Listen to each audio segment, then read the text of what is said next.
Vai es palīdzētu, ja viņš man ir lūdzis palīdzību?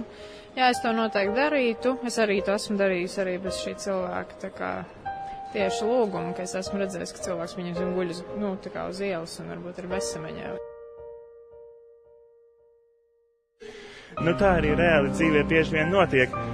Tas atkarīgs no situācijas. Bieži vien, piemēram, lūdz, mēs jau, protams, visi zinām, visbiežāk lūdz tieši naudas palīdzību. Un tāpēc, ja tiešām man kaut kur pa rokai, kādā kabatā vai ir kāda skaidrā nauda mazliet, citreiz arī iedodu, jo, patiesībā nav jau žēl kādiem iemesliem to izmantot, tas jau būs cits jautājums, tas jau no viņa paša atkarīgs. Bet tas ir atkarīgs bieži vien gan no manām iespējām, gan no dažreiz no manām noskaņojuma. Jā, es esmu palīdzējis, piemēram, tādām pusmūžu tantēm, kurām vienkārši var redzēt, ka viņām nav tās naudas, bet tādiem, kur var redzēt, ka viņi ir aizraujušies arī ar alkoholu, es cenšos nepalīdzēt. Atkarībā no tā, kāda palīdzība.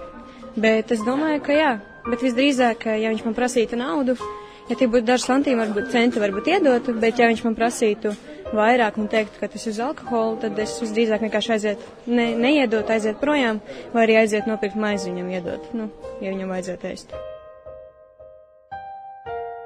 Jā, ja man būtu tāds materiālās iespējas, jā, kāpēc ne? Jā, es palīdzētu, bet ar vienu nosacījumu. Nevis iedotu naudu, bet varbūt tās kopā ar bezpilnnieku iet veiklā un nopirkt viņam nepieciešamās pārtikas preces. Tikai tāda veida palīdzību viņš no manis saņem. Atkarīgs no situācijas, jo, piemēram, ir cilvēki, kuriem tiešām redzi, ka vajag palīdzēt, bet ir tādi, kuri vienkārši dzērāji un negrib uz tiem palīdzēt. Kā atkarīgs no cilvēka. Atkarīgs no tā, kāda palīdzība. Ja viņš lūk naudu, vismākais, ka nē. Bet, piemēram, ja vajadzētu izsaukt ar palīdzību vai kaut kas samīdzīgs, tad jā.